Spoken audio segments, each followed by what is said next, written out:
아침 하나님과 함께 누리는 하늘의 양식 오늘 만나. 스알디엘의 아들 스룹바벨과 예수아와 함께 돌아온 제사장들과 레위 사람들은 이러하니라. 제사장들은 스라야와 예레미야와 에스라와 아마랴와 말룩과 핫두스와 스가냐와 르흠과 무레못과 이또와 긴느도이와 아비야와 미야민과 마아디아와 빌가와 스마야와 요야립과 여다야와 살루와 아목과 힐기야와 여다야니, 이상은 예수와 때 제사장들과 그들의 형제의 지도자들이었느니라. 레위 사람들은 예수아와 빈누이와 간미엘과 세레비아와 유다와 마따냐니, 이 마따냐는 그의 형제와 함께 찬송하는 일을 맡았고, 또 그들의 형제 박부기야와 운노는 직무를 따라 그들의 맞은편에 있으며, 예수아는 요아김을 낳고, 요아김은 엘리야십을 낳고, 엘리야십은 요야다를 낳고, 요야다는 요나단을 낳고, 요나단은 얏두아를 낳았느니라. 요야김 때의 제사장, 족장 된 자는 스라야 족속에는 무라야요, 예레미야 족속에는 하나냐요, 에스라 족속에는 무슬람이요, 아마랴 족속에는 여호하나니요, 말루기 족속에는 요나단이요, 스바냐 족속에는 요셉이요, 하림 족속에는 아드나요, 무라여 족속에는 헬게요, 이또 족속에는 스가랴요, 긴느돈 족속에는 무슬람이요, 아비야 족속에는 시그리요, 미냐민 곧 모아디아 족속에는 빌데요, 빌가 족속에는 삼무아요, 스마야 족속에는 여호나단이요, 요야립 족속에는 마뜨네요, 여다야 족속에는 우시요, 살레 족속에는 갈레요, 아목 족속에는 에벨이요, 힐기야 족속에는 하사비아요, 여다야 족속에는 느다넬리였느니라. 엘리야십과 요야다와 요하난과 얏두아 때에 레위 사람의 족장이 모두 책에 기록되었고, 바사왕 다리오 때의 제사장도 책에 기록되었고, 레위 자손의 족장들은 엘리야십의 아들 요하난 때까지 역대 지략에 기록되었으며, 레위 족속의 지도자들은 하사비아와 세레비아와 간멜의 아들 예수아라. 그들은 그들의 형제의 맞은편에 있어 하나님의 사람 다윗의 명령대로 순서를 따라 주를 찬양하며 감사하고, 마따냐와 박부기야와 오바디아와 무슬람과 달몬과 악굽은 다 문지기로서 순서대로 문안의 곡간을 파수하였나니, 이상의 모든 사람들은 요사닥의 손자 예수아의 아들 요야김과 총독 느헤미야와 제사장 겸 학사 에스라 때에 있었느니라. 예루살렘 성벽을 봉헌하게 되니 각처에서 레위 사람들을 찾아 예루살렘으로 데려다가 감사하며 노래하며 재금을 치며 비파와 수금을 타며 즐거이 봉헌식을 행하려 하며, 이에 노래하는 자들이 예루살렘 사방 들과 느도바 사람의 마을에서 모여들고, 또 백길갈과 게바와 아스마의 들에서 모여들었으니, 이 노래하는 자들은 자기들을 위하여 예루살렘 사방의 마을들을 이루었습니다. 제사장들과 레위 사람들이 몸을 정결하게 하고, 또 백성과 성문과 성벽을 정결하게 하니라. 느헤미야는 바벨론 포로 생활을 마치고 귀환하였던 유다 백성을 예루살렘과 그 주변 지역에 적절히 배치한 후에 성전에서 봉사하는 제사장들과 레위 사람들의 명단을 확인하여 기록으로 남기고 있습니다. 다윗은 제사장들을 가문에 따라 24반열로 나누어 성전에서 봉사하도록 제정하였습니다. 그러나 바벨론 포로 기간 중에는 이 성전에서의 봉사가 중단되었던 것이죠. 느헤미야는 성벽을 재건하고 그 성벽을 하나님께 봉헌하는 낙성식을 준비하며 제사장들을 정위치에 세우고 레위인들을 데려와 감사와 찬양을 담당하도록 준비를 시킵니다. 성전에서 봉사하며 하나님을 섬기는 일이 다시 시작되고 있는 것이죠.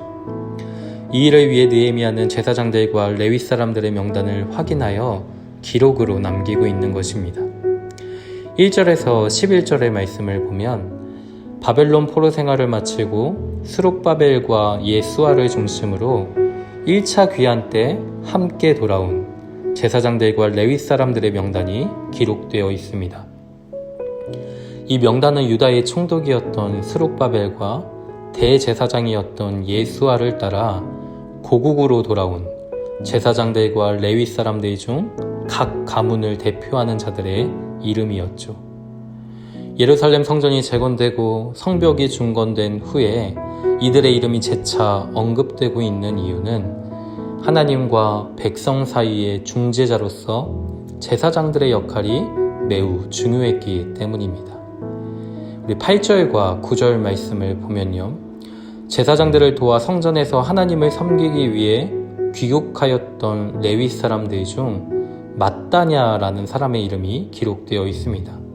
이 마따냐는 그 형제들과 함께 하나님을 찬송하는 일을 맡았습니다. 10절과 11절 말씀을 보면 바벨론 포로 후에 대제사장의 역할을 감당하였던 예수아가 요아김을 낳았고, 이 요아김은 느헤미야 시대에 예수아를 이어 대제사장의 임무를 수행하였음을 우리는 보게 되는 것이죠. 또 12절에서 26절의 말씀을 보면 느헤미야와 에스라가 활동하였던 당시 성전에서 봉사하며 하나님을 섬기던 제사장들과 레위 사람들의 명단이 기록되어 있습니다. 1차 바벨론 포로 귀환 직후에 대제사장의 역할을 감당하였던 예수아의 시대는 지나가고, 이 예수아의 아들인 요아김이 대제사장으로서 느헤미야 시대에 하나님을 섬겼음을 보게 되는 것입니다.